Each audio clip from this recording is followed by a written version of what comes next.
Story recapped here. Today I'm going to explain a horror and thriller film called Pet. Spoilers ahead. Watch out and take care.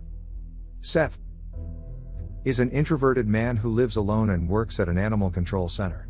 The dogs at the shelter are the only ones he could consider as friends. He treats all of them with love and care, especially a German shepherd named Lexi. Whenever he has time, Seth sneaks into Lexi's cage to spend time with the dog. On a bus ride to work, he notices his high school crush, Holly, among the passengers. He sees her writing in her journal during the trip and nervously approaches her. However, Holly does not remember Seth at all, as he was one of the shy kids. She is uncomfortable with him approaching her like that and replies unwillingly. Later, Seth stalks Holly's social media accounts to know more about her life. The following day, Seth asks Nate, the security guard, for some advice on how to shoot his shot with Holly. Nate is initially hesitant to give him advice, as they aren't close, but he eventually tells him that the key is confidence. After, one of the employees, Mrs. Gundy, informs Seth that Lexi will be taken down that day. Seth comes to Lexi's cage and prepares for her to be put down. On the table, Seth clings to the dog and comforts it before Dr. Jessup approaches the poor dog. Before finally putting Lexi down, he asks Seth if he wants to keep the dog, but he says he can't take care of it at home. Right after his response, the vet injects the lethal substance into Lexi. That night, Seth extensively examines Holly's social media profiles as he notes her likes and dislikes. He finds out where she works as a waitress and sets off immediately. Holly works at a local restaurant and attends to Seth as he comes in. As he is almost done with his meal, Seth asks Holly to come with him to a concert, but she says she can't. Unwilling to give up, Seth asks her one more time, but she rebuffs him instead. After a long day at work, Holly notices that someone is stalking her, but she dismisses the thought anyway. Little does she know, Seth is hiding behind the bushes, now knowing where she lives. At home, she talks to Claire, her friend, about her stalker, but Claire only tells her to not be paranoid. Shortly after, her ex-boyfriend Eric, who cheated in their relationship, calls her while drunk.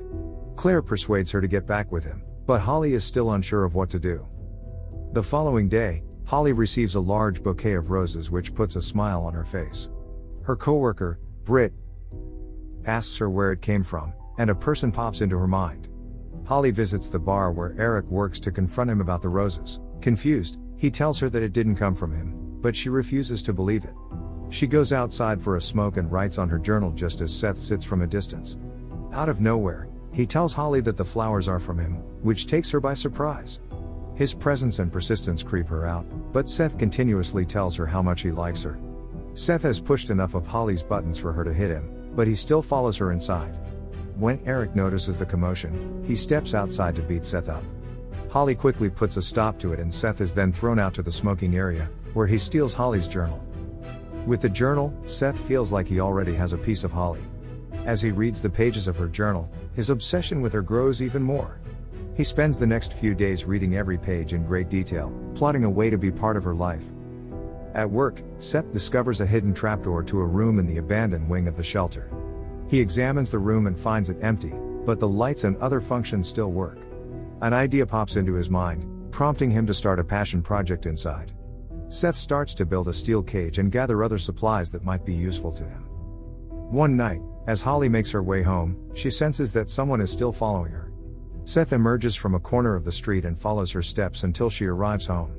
Upon finding that the building's front door is locked, Seth climbs all the way to her window. Fortunately for him, he enters unnoticed while Holly is in the bathroom. However, she hears a suspicious noise and checks to see an open window, so she closes it. Holly goes to her bedroom after preparing for bed, but just as she lays down, Seth pins her down. He injects something to make her sleep, making it easier for him to kidnap her. He returns to the shelter with Holly inside a big box. Nate stops him at the reception to make him log his entrance and senses that something is amiss. He gets up after hearing a mysterious noise and gets closer to the box. Though Seth is nervous, he keeps his cool and can get past by faking a delivery. He brings the box down to the secret room, proud of himself for getting this far. Holly eventually gains consciousness and wakes up in horror after finding herself caged. She repeatedly tries to unchain herself, but to no avail. Despite her many screams for help, animal noises conceal her cries, and the room is too secluded for anyone to hear it. The next day, Seth arrives with some food and a urinal that she could use while explaining that he has a greater purpose for her. As if nothing happened, Seth goes back up to the main area to work. From time to time, Seth brings Holly some basic needs to keep her in prime condition. As he leaves, Holly begs him not to leave her alone, but Seth tells her he does not want to be touched. The poor girl is left alone in the room that night, even hallucinating an image of Claire. With grit in her voice, Holly vows that she will survive the situation she is in. She rocks back and forth on her cage, completely unhinged by the situation. The more time she spends inside the cage, the more claustrophobic she becomes, but she has no choice but to endure it. When Seth arrives in the morning, he informs the distressed Holly that he has imprisoned her because she needs to be saved. He continues to give a speech about him being able to take care of her at her worst. After his shift, Seth shows Holly her journal that she has not seen in days. The sight of it makes her more uneasy, putting Seth in such a dominant and kingly position. Seth reveals that he has read her journal and knows her at a deeper level. Out of nowhere, he says that he hears Holly talking to herself in both her and Claire's voices. He asks her if Claire is in the room, and her friend appears just behind him. Only she can see the image of Claire she created in her head as a source of comfort and familiarity. Not long after, Seth reads her journal out loud, and Holly's darkest secrets are revealed. In a flashback, Holly learned that Eric had slept with her best friend Claire and confronted her about the affair during a car ride. Overtaken by rage, Holly accelerated the car excessively until they got hit by a truck. Despite her injuries, Claire survived until Holly stabbed her with a sharp piece of glass out of jealousy and heartbreak. Her death was attributed to the car crash, concealing Holly's crime. Since then, Holly has committed a series of horrendous murders around the city and wrote about them in her journal. Upon reading her journal and realizing the stories were real, Seth formulated a plan to save her. He also wanted to prevent her from harming anyone else, claiming that he finally knows his purpose in life. After Seth leaves, Holly reflects on her life while the image of Claire slowly claps at her. The next day, Holly tries to tease and seduce Seth into letting her out of the cage. After several tries, all her efforts are useless, as Seth is steadfast on his goal to help her. Holly bashes her head onto the steel bars when she runs out of options, making Seth beg her to stop. Blood starts to stream down Holly's face, but she acts unbothered by her wounds, weirding Seth out. In one of the main areas of the building, Mrs. Gundy summons Seth to her office. According to her, his performance worsens by the day, and she gives him disciplinary notice. With his final warning and the pressure of keeping up with Holly's thoughts, everything is getting too overwhelming for him. At another meeting in the secluded room, Seth begins to starve Holly to punish her actions. As he is about to leave, Holly tells him about her dream the night before. The two of them are having fun on a sunny day, instilling a possibility of them being together. Easily swayed by this, Seth goes to the vending machine to get her more food. On his way out, Nate follows him unknowingly and discovers the hidden trapdoor. He curiously enters to find Holly caged in the room and attempts to help her. However, Seth goes back to the room and sees Nate trying to unlock the cage. Surprisingly, Holly urges Seth to hit Nate while she distracts the security guard. Blinded by Holly's commands, Seth does as he is told, striking Nate repeatedly until he falls to the floor. In a sick game of psychological manipulation, Seth is entirely under Holly's spell. He finishes Nate off with hollow blocks in accordance with Holly's requests and follows her instructions on disposing of the body. The bloody scene satisfies her cravings for blood and violence. Seth chops Nate's body parts and feeds them to the shelter dogs to eliminate any evidence. After the traumatic night, Seth goes for a walk to clear his mind and decide on his next move. As he returns to the room, Holly instills that he is a murderer and assures him that it is completely fine. She even adds that both of them are meant for each other, and they are born to kill. However, Seth's eyes are still on his goal of saving Holly from spiraling deeper into her addiction to killing. Both of them hold hands, and for the second time, she tries to seduce him. However, Seth's mind is too mixed up to give in to temptation, so he leaves. Upstairs, he sees several officers working on Nate's disappearance, making him uneasy. One of them, Detective Mira, questions Seth about his whereabouts in line with recent events.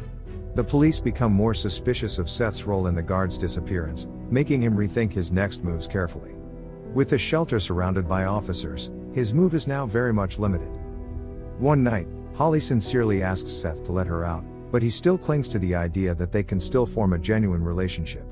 With her continuous manipulation of Seth's mind, she asks him to cut off his finger to prove his love.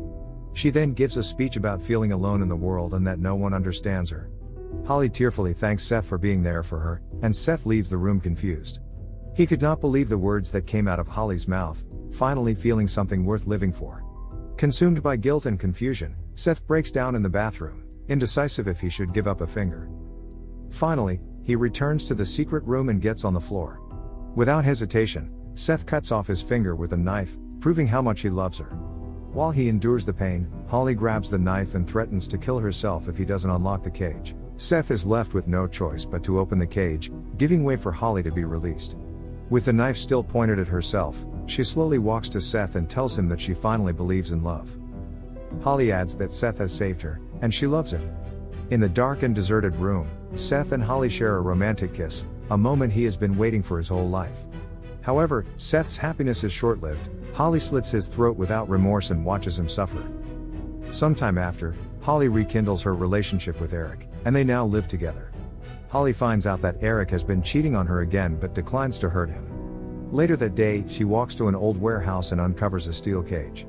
After all this time, Seth is alive and is kept in a cage by Holly.